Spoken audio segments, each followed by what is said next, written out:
Sakshi digital exclusive. This is Durga. బంగారం ధరలు విపరీతంగా పెరగడంతో కొనుగోలుదారులు కాస్త డీలా పడినప్పటికీ అక్రమ మైనింగ్ దారులు మాత్రం బంగారం సేకరించడానికి అడ్డదారులు తొక్కుతూనే ఉన్నారు. నీలంబూర్ దేవాల అడవుల్లో కూడా అక్రమ తవ్వకాలు చేయడంతో పోలీసులు అటవీ శాఖ అధికారులు కలిసి 7గురిని అరెస్ట్ చేశారు. వారిని విచారించగా బంగారం ధరలు పెరగడంతో అక్రమ మైనింగ్ కు పాల్పడినట్లు ఒప్పుకున్నారు. అక్రమంగా బంగారాన్ని సేకరిద్దామన్న దుర్బుద్ధితో కేరళలోని నీలంబూర్ దేవాల అడవుల్లో అధికారులు నిఘా పెట్టినప్పటికీ స్మగ్లర్లు మాత్రం పోలీసుల కళ్లు గప్పి అక్కడికి చేరుకొని తవ్వకాలు చేస్తున్నారు.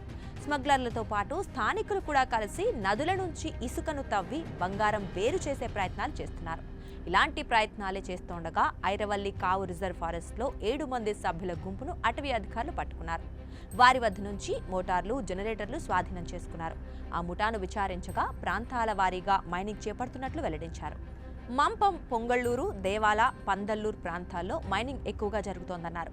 దేవాల అడవుల్లోని నీలగిరిలో బంగారం తవ్వకాలకు 200 ఏళ్ల చరిత్ర కలిగి ఉంది.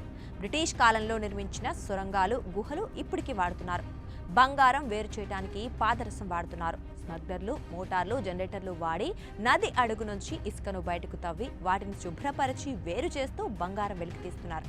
అధికారులకు చిక్కిన వారిపై అటవీ ఆక్రమణ, అక్రమ మైనింగ్ కేసులు నమోదు చేశారు.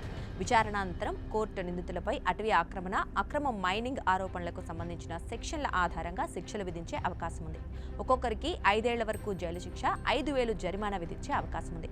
అక్రమ మైనింగ్ కారణంగా నదులు అంతరించిపోయే ప్రమాదం ఉంది. అలాగే అటవీ ప్రాంతాలు కనుమరుగవుతాయి. మైనింగ్ లో భాగంగా తవ్వే గుంతల్లో అటవీ జంతువులు పడి చనిపోయే అవకాశాలున్నాయి. అటవీ సంపదను కాపాడే ప్రయత్నంలో భాగంగా అటవీ శాఖ అధికారులు మరింత అప్రమత్తమయ్యారు.